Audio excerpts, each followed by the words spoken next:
Happy day 28, everyone. And I wanted to visit a little bit about love languages. Now, this applies whether you're married, you have children, you have a work environment, but probably one of the most impactful things I ever learned when it came to communicating was how to show appreciation in the way that the other person receives it. If you've ever read the book, The 5 Love Languages by Gary Chapman, you know what I'm talking about, and I'm kind of playing how it can work for you professionally. If you haven't read that book, read the book, because whether you're in a relationship or not, the information that you can extract from it to better yourself and make yourself a better communicator is pretty priceless. There's a reason why I think Oprah had it on Oprah's book list to read. So, have you ever had, and gosh, I can remember this almost like yesterday. I'm going to say a team member. Have you ever had a team member that you think you're appreciating, you think you're going out of your way to show them that you value them, only to find out they don't think you value them at all? Ever happen? Yeah, been there, done that. So where the 5 love languages comes in is understanding that how you receive love, which is a form of appreciation, is not necessarily how other people do. So let's talk about the 5, what they are. It's words of affirmation, deeds, touch, time, and gifts. Now, I'm not going to go into a diatribe of, what each one is or how people come to have that as their primary love language.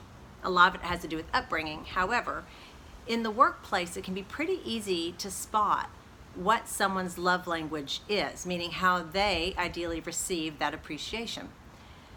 Example, if somebody comes to work and without even asking, they're bringing you coffee, or all of a sudden they've brought you food, that is primarily the love language of gifts. It's not a big gift, right? But it's an extension. It's something to say, I was thinking of you, and here you go. In turn, so either one, that person's mastered communication and realizes your primary love language is gifts, or it's really that theirs is primarily gifts, and so by nature, unconsciously, that's how they show their love and appreciation. Deeds. One of my husband's primary is deeds, and that means more cleaning the house, getting these errands done.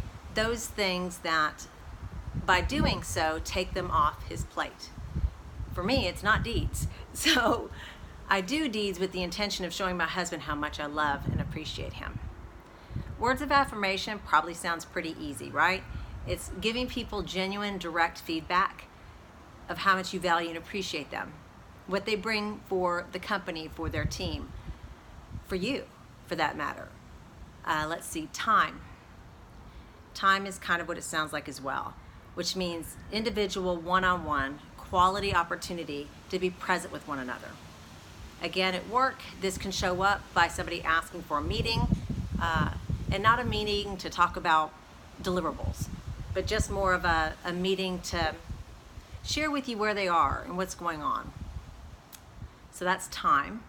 We talked about deeds, we talked about time, words of affirmation, touch. So in the workplace, now touch, you gotta be careful of people, okay? All right. But touch, have you ever had people that when you meet them, the first thing they do is they hug you? Okay. If that's kind of how they constantly initially communicate with you, touch is likely their primary love language and how they receive appreciation. So taking that opportunity to give them a hug without them starting it, again, within boundaries. And of course, if you have a spouse, it could just be putting your hand on their leg, because with that touch, they feel valued and appreciated.